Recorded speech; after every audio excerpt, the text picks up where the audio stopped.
with all due respect.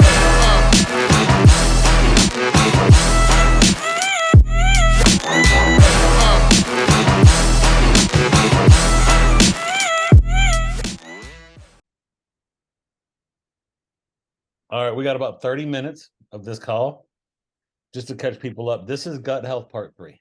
Okay. And I know we want it to be all about gut health, but we were kind of sitting before we hit record on some topics. And I think this pertains straight to gut health. And this pertains to a majority of the clients that we work with, the majority of people that we will work with, they have aesthetic goals. They want to lose weight. They want to I'd say, isn't majority of our people, they want to lose weight, right? Mike, you're probably different when you worked in integrated medicine. You're probably dealing with sick people first, right? Like, but all of them, I will say all of them, they'll be like, oh yeah, I got this, and this. Oh, and by the way, I want to lose 20 pounds. So, yeah. Right. And one of the struggles that we have in this industry is we call it getting people back to baseline. And which means that a large majority of people that want to lose weight, they're actually sick. We had a couple examples this week of and just in our normal texts where young people are on 7 medications, 8 medications. Yeah. And sometimes 2 doctors that don't communicate, and they're on 7 medications, and they're on something for ADD, they're on something for their blood pressure, they're on something to sleep, they're on an SSRI right there. And you know, I don't think there's ever a drug you put in your body that doesn't cost something. It costs you something. Nothing's for free, right? And one of the big subjects when we talk about getting back to baseline is just regular digestion. And I know people are going to wonder, well, why? When are you guys going to do your last video that's on environmental factors? And I'm like, well, it's coming, but so many people on such gut health issues, and that's getting back to baseline. It's just having regular digestion, right? You know, and we got kind of 3 subjects we want to cover. We might not, maybe we do gut health 4. Talk about one of Gray's favorite subjects, which is poop, right?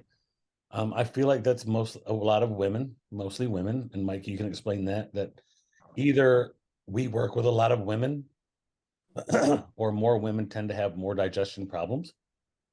Training intensity, right? Your gut health and how hard can you train? And good foods for gut health. Someone wanted to ask that and said, can you just give us some good foods for gut health? Which I kind of know where we're headed with that, right? I already know where Mike's going to go. But I had a client that started, and she's like, well, I don't have digestion problems. I'm like, yeah, how often do you eat and eliminate? AKA, how often do you poop? She goes, well, every 3 days, but I didn't think that was a problem. Every 3 days, right? And I'm like, yes, that's a digestion problem. You have a digestion issue if you're only eating and eliminating 3 days. So if we start with poop, Mike, what is if someone came to you and you said, yes, you have a healthy digestion of eating and eliminating waste, what is that every 2 times a day, once a day? I mean, talk a little bit about, because that's part of gut health, right? And that's a major, great. Do you agree that a lot of the women you have, a lot of them have? Yes. Yes. Majority. Okay. So pooping is a big problem. Mike, and am I wrong to say it's mostly women? Yeah. Well, no, I shouldn't say you're wrong. You are correct. It is mostly women. Okay. For the most part. Maybe you can explain why, but listen, I know so many people and so many clients that started with us that say, oh, well, I take a laxative, or I take Metamucil, or I take a fiber bar. Oh, everything's fine as long as I take my Metamucil. Everything's fine as long as I take my laxative. Everything's fine as long as I get my fiber bar in, right? Does that mean that they've managed the problem, or are they covering up the problem? Probably a Band-Aid, but that's okay. Sometimes if you need to stop the bleeding, you put on a Band-Aid. Yeah. And I think the number one reason why this doesn't really get brought up and addressed in females as it should is there's kind of just the taboo behind it. Yeah, we don't really talk about that. That's kind of a inappropriate subject or a less than ideal subject. So that being the case, given it's a little uncomfortable, it's a little awkward, most females aren't going to bring it up. And so when I have this conversation with males or females, it's kind of the type of thing where there's like, yeah, how's your digestion? Yeah, it's fine. Okay. Well, is your GI tract moving at least once a day? And do you feel like you're fully voiding and you don't feel like there's any residual left? No, it's normally every other day or every third day. All right. Well, that's not normal. And that's just the first thing that we need to recognize. And that's okay that if your GI tract isn't doing that every day, that's all right. You have to work on some things. But really, the first thing you need to recognize is number one, that's irregular and you should be moving every day. And I think the other piece with females is you have a lot more of that, like we talked about last time, you have a lot more of that brain gut connection. So the anxiety, the depression, that can heavily influence constipation. The other thing with females is there's a lot of thyroid issues. If you're hypothyroid, if your thyroid is too slow, you will be constipated. And it's not about taking fiber. It's not about taking probiotics. You have to fix your thyroid and figure out what's causing that issue. Okay, so that makes me ask this question. If somebody comes to you and they say, yes, I'm hypothyroid, can you kind of make the assumption that they probably have poor digestion? Or can poor digestion be a symptom of hypothyroidism? Meaning, is there causation correlation there? Is it? So it's working both ways. Okay. In that if you're hypothyroid, you don't make as much stomach acid, and that slows down the digestion of food and the absorption of nutrients. On the flip side, if you're not intaking things like zinc and selenium and B12 and folate, you're not going to make as many thyroid hormones, and you're not going to convert them into as many of the active thyroid hormones. So this is where it's a catch-22. So this goes back to what you said in video number 2. We aren't what we eat. We are what we eat, digest, and assimilate. So right. Zinc, selenium, B12, if we're not eating, digesting, and distributing those, right, we cannot be producing thyroid hormone that we need. And it's going to be, there's that gut thyroid axis. Yes. Yeah. And it will be subclinical. So when people are like, okay, well, you know, I take a multivitamin every day and I get enough zinc and those sort of things. And that's great, but it's not going to be the sort of decline in thyroid function where it's like your thyroid's going to stop working. It will be the type of thing where you may just notice that if you don't have enough of those things on board, maybe I'm a little bit more constipated. I'm a little bit more cold intolerant. These sort of subtleties, it takes me longer to recover.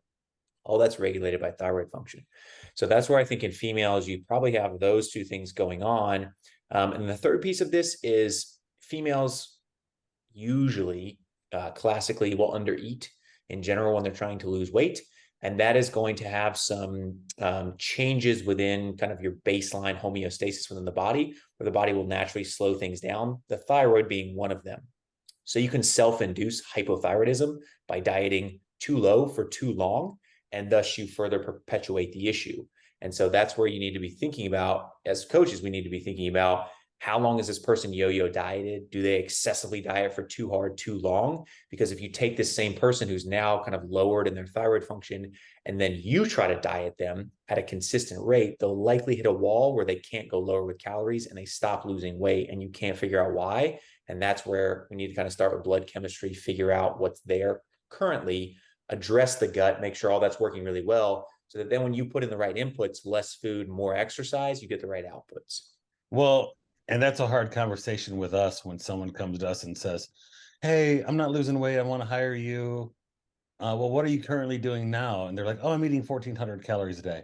Okay, well, you need to bump to 1,800. And they go, wait, we're going in the wrong. That doesn't, right? That's a hard sell. Right? Yeah. Right? That's a hard sell to somebody.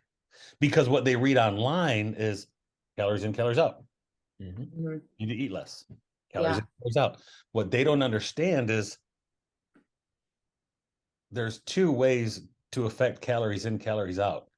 You can either eat less or improve your metabolic rate, daily burn. Right. So if you're eating 1,400 and your daily burn is 1,400, great, you're not losing weight. But if you're eating 1,400 and we bump you to 18 and make your daily burn 2,000, now you're in a deficit. Right. The other thing too is when you feed up a metabolism, you give the thyroid more to work with. So then you have more energy. So then you want to do more and your output is higher. So it seems counterintuitive, but if you don't have gas in the tank, you're not going to have a high output. So don't be surprised then if the body then starts to conserve resources. I've seen a Right. lot of research on people with long-term diet, like a bodybuilder does that 20-week diet, and yes, they exercise a lot and they do a lot of cardio and they lift a lot, but I've seen a lot of research where their actual resting metabolic rate goes into the tank. Also, that I think that's, they don't move and their thyroid goes. I was about to say that study that you're referencing, if you look at that study, when they refed those males, all of their testosterone and their thyroid hormones bounce back up. But when you look at the females in the study, even at 6 months, their thyroid hormones had not normalized. Yeah, I saw like 12 to 18 months before it even, and that was directly related too with when they got their cycle back. Correct. Some of these women took 18 months to get their cycle back. Yes. It's a long I feel like with healing anything in women, it's a lot longer of a process. And I don't know if that's maybe like an anxiety thing or it's just easier to stress out a woman's body. But I find that re-regulating it is so difficult, even in myself, like even after I've dieted for a few months. Mm-hmm. Like it's crazy. What would you tell somebody if they aren't going poop every day? What are some things that you would introduce into their day-to-day lifestyle? Oh, great. Yeah, great question. So first thing I'll be thinking about is, well, here's an easy kind of hack, if you want to call it that. Add some raw carrots to the person's diet. Works very, very well. And that can be a great place to start. And the other thing is ground flaxseed or psyllium husk. So if you do a smoothie first thing in the morning, both those things work really, really well. And I think Metamucil is kind of one of the more popular ones. But that's really what you're thinking about. Number one is there enough fiber, especially raw fiber sometimes in roughage, for this person to at least move the stools? Number two is, are they hydrated with enough electrolytes? That's the other big thing. If you're just drinking enough water, that's great, but you need to have the electrolyte balance adequate within the body. And so for a lot of people, this can include increasing their salt pretty significantly, which is kind of counterintuitive for some people. The third thing is you want to be thinking about, is this person consuming enough fat within the diet, which is another thing that females tend to underconsume. And you need fat intake to actually cause the bile to be squeezed out of your gallbladder. And so that bile helps to regulate not only motility and moving food through the intestines, but it's actually antimicrobial. I describe it to people as basically it's a Tide Pod. So every time you eat and you get this shot of bile, it's knocking down all those microbes that should not be there. So if you're eating a low-fat diet, then you're probably not regulating that GI flora as well as you could. So again, got to have enough fiber. You got to be hydrated with an adequate electrolyte ratio. You got to have fat in the diet. And then the fourth thing is examine meal hygiene. Are you eating on the run? Are you constantly stressed out? You know, the big thing in our industry is like a lot of people are like, I got to get in multiple meals, so I'm just going to be eating in my car while I'm driving. Been there, done that. You can potentially precipitate GI issues from that. Two other ones you want to be thinking about. Am I eating too frequently? So you have something in the GI tract called the migrating motor complex, or the MMC, and this is only active when you're not eating. So a lot of people who are pushing meals like 2 hours apart, or like even an hour and 90 minutes apart for some guys if they have to eat a lot of meals, this can precipitate some constipation and some GI issues because now you have food coming in too often and you don't have those nice long gaps. So I normally tell people 3 to 4 hours, sometimes up to 5 hours between meals is better for digestion. And then the last thing you want to be thinking about, you will skew every aspect of digestion and of hormone regulation if you're not sleeping and if your circadian rhythm is off. And when I say circadian rhythm, this is where people are like, well, I'm getting at least, 6.5 hours of sleep per night. Awesome. But if that's 1:30 until 8 a.m., you're still going to have GI issues because every single cell in your body is regulated and turned on or turned off by your circadian rhythm. So what time do you see light? What time do you stop seeing light and go to bed? Every single cell in your body runs off of that light exposure. So that's what people have to recognize, that those 8 or 7 things that I just listed, if you're doing all those other things and you're like, I'm eating perfectly, I'm drinking all this thing, but you haven't really looked at the sleep piece, or you haven't really looked at the meal hygiene piece, those are often overlooked by a lot of people. It's really funny. I was about to say, it's really funny you say that, because I do find, like, for me personally, I'll get in those sometimes, like those cycles where I'll eat like every 2 hours. And that's when I find that I don't feel as great. but I'm just, I can do the it's same thing. cravings or whatever, or I'm like, I got to eat every 2 hours. I'm So the it's same way. I was interesting. going to say, I do 3,600 calories a day. And I know that, I mean, I know that's a stupid number for someone to read and be like, how's that dude do 3,600 calories a day? But Join the club. 100 calories a day, and people are like, you don't, it doesn't even, you shouldn't even count for somebody like, right? When I do that in 5 meals, I'm good. When I have to eat more than 5 meals, I feel heavy and bloated and not good. Yeah. So when I went to about, you know, what's that, 700 calories a meal around? Yeah, 750. When I went that, as opposed to doing 6 meals and doing 600 calories a day, my stomach needs to eat, digest, and be empty for a little bit before I feed again. Yeah. My digestion was messed up when I was trying to eat like every 2 hours, because I was like, wow, 36 is a big number. And when I'd eat bigger meals, what I also found that I did, Mike, is I ate more of a food variety in smaller meals. And I know 5 is still a lot of meals for most people, but 5 meals, I had better food variety because I wouldn't smash a whole ton of chicken. I would have to do like I just did a meal that was chicken, mixed eggs and vegetables, yogurt, fruit, and granola. Pretty solid meal. Diverse. Yeah. And I don't eat 3 hours before I go to bed, 2 hours before I go to bed, which helps with digestion too. Big one. Yeah. 100%. I think those are great things because man, if we could make this video gut health number 3, what if you don't poop? I think like a lot of people would silently watch this video. Yeah. Like, and they'd watch it by Absolutely. themselves and be like, ooh, that's me, right? Yeah. I don't want to avoid the one subject that Grace said we need to touch on from 1 to 3. Like, literally, I have asked for this every single video. Gut health, and we got 10 minutes, 11 minutes. Gut health and training intensity. You already touched on it earlier. You said one way that you can tell if you're starting to have poor gut health is you're not recovering. And recovery and training intensity are directly related, right? So how does gut health affect how hard you can train and I guess that's the wrong question. Because training hard is all about recovery. So I guess is the better question, how does gut health affect recovery? Because I think it's a cycle. training it's a circle of things. See, now we got me thinking. Training intensity is on a spectrum, right? What's intense for one person might not be intense for somebody else. Right. So gut health and recovery is more of the question. I don't know, it's the same. I mean, but also like if you train too intensely and you already have a stressed out gut, then you're just going to have an even more stressed out. That's why I'm saying it's like a circle. So it's like training, gut health, recovery, and it's all just like pointing to the next one. Got you. I see what you're saying. Okay. Yeah. I would say you're both talking at the same points, but those points are kind of like out one another. High five. We're trying to high five, but we're missing. Yeah. So this is where you can recover poorly because of your gut health, or you can actually train yourself into a state of poor gut health.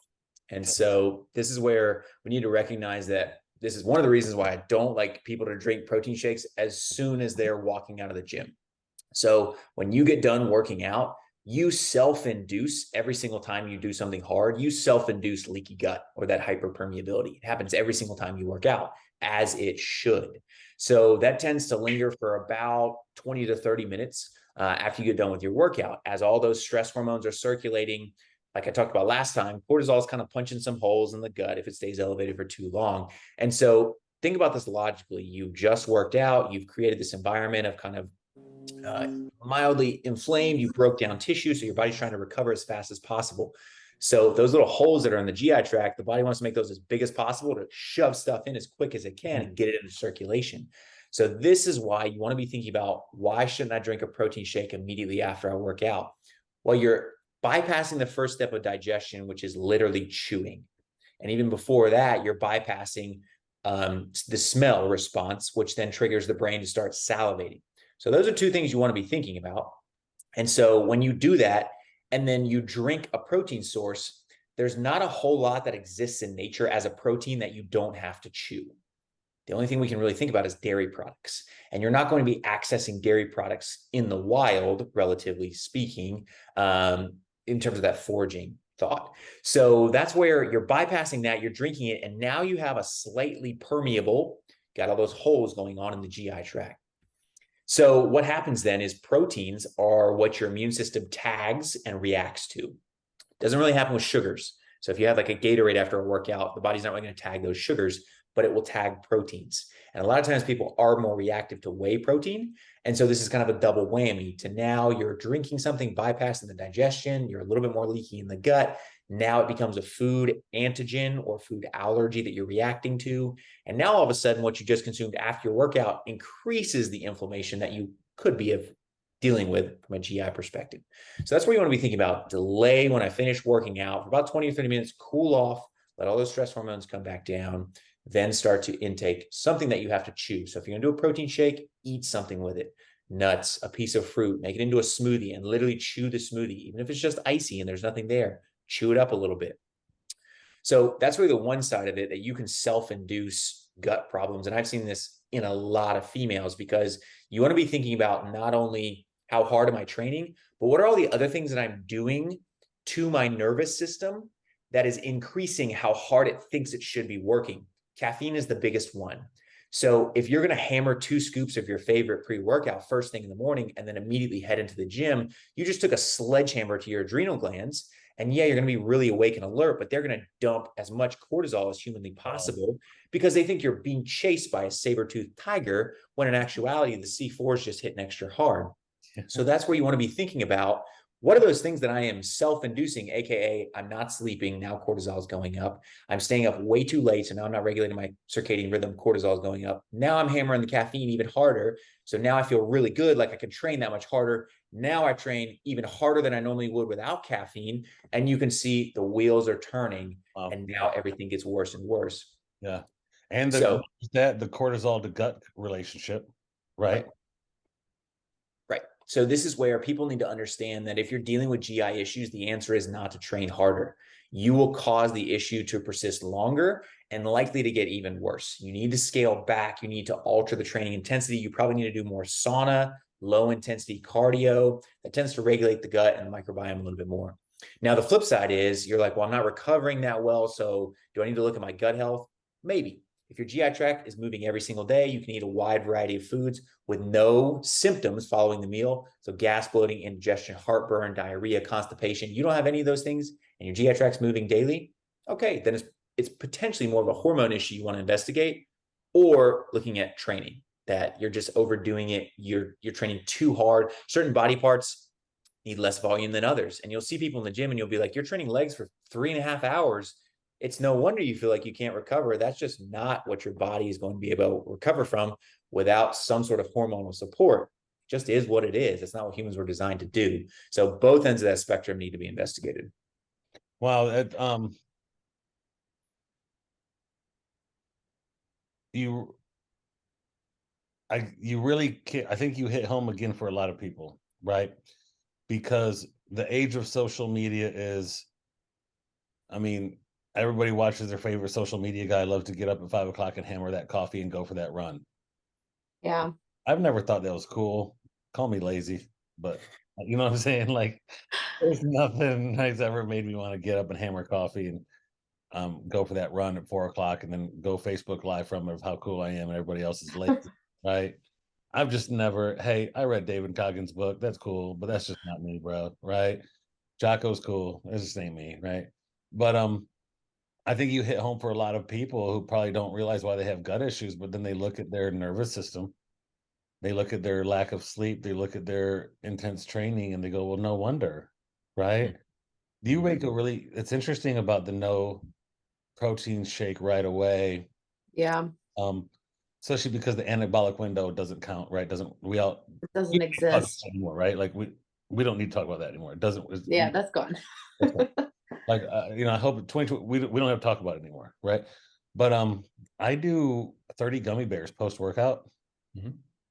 I literally get in my car. Yeah, I'm sorry, Gray. Stop it. And listen, I've counted them in the bag, and there's 31, and I leave the one extra in there. Okay. That's a mental health problem. We'll talk about that on stage 5, video 5. But I'll do 30 gummy bears with 75 grams of carbs. Yeah. I don't feel like doing my shake right away. Mhm. So I'll get in my car and eat gummy bears, and then 20 minutes later I'll drink my shake, because honestly, I think I'd get sick if I did my 25, 30 grams of whey protein right walking out the gym sweaty. Yeah. Yeah. I do the gummy bears, but you're saying chewing that, I salivate. Mhm. You prepare yourself. I prepare myself, eat my shake. That's actually better. Yeah. The gummy bears are basically the equivalent of a salad or an appetizer at a restaurant. Wow. You're Okay. eating a salad and 30 gummy bears. I hope 30 nobody actually takes that as the truth. No, Yeah. I've gotten a lot of looks from people when they say, "Why do you eat with gummy bears?" Post-word, like, how is that even healthy? I was like, listen, I'm at Look a at different me. state with training. Like, I'm at a different state with training. Like, I'm doing that for a reason, right? Like, so, I do apple and peanut butter normally. That's normally my post-workout. So if you want to do something a little healthy, piece of fruit and some peanut butter. I do gummy bears. People look at me funny, but I don't feel like explaining it to them. I'm like, listen, let me have these gummy bears, man. You know. But yeah, I do, and it's 75. It's 75 to 25, so it's your perfect 3-to-1 ratio. Post-work, like, I know. It's sorry, but The bro science. sorry, bro. Well, that's 3. Can we promise people we're going on to environmental factors next time? Yeah, I think we've covered. Listen, we covered training activity, we covered nervous system, we covered digestion, what to do about it. If you don't learn anything from this, I mean, I think this one, I don't know what to tell you. I think listen, there's a lot of people that we're going to send this out to, and I'm literally going to put in the title of it is like, do you poop enough? Poop and protein shakes. I think poop and protein shakes. I think the other thing that people should take away from this video, if you've made it this far, awesome. Please remember this, that 80 to 90% of your immune system is in your gut. Autoimmune conditions exist on in 3 different stages. Number 1, you have antibodies and no symptoms. Number 2, you have antibodies and symptoms.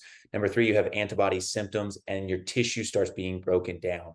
You will have no idea how long you're in stage 1, and you will not be able to tell that. So in young females, please recognize that these early warning signs, especially GI dysfunction, should not be ignored, because you don't know if that goes on for 10 or 20 or 30 years. You could have lupus or Sjogren's or RA or Hashimoto's or any of these other autoimmune conditions, and you could potentially blunt or reduce or stop the progression from stage 1 to stage 3. So please know that this is a progression. These are not things that you can ignore. They won't go away on their own. Great. Hey, that's 3 videos on gut health. I mean, we appreciate you guys going. Environmental factors coming up next, and we'll go from there. We'll see y'all. With all due respect.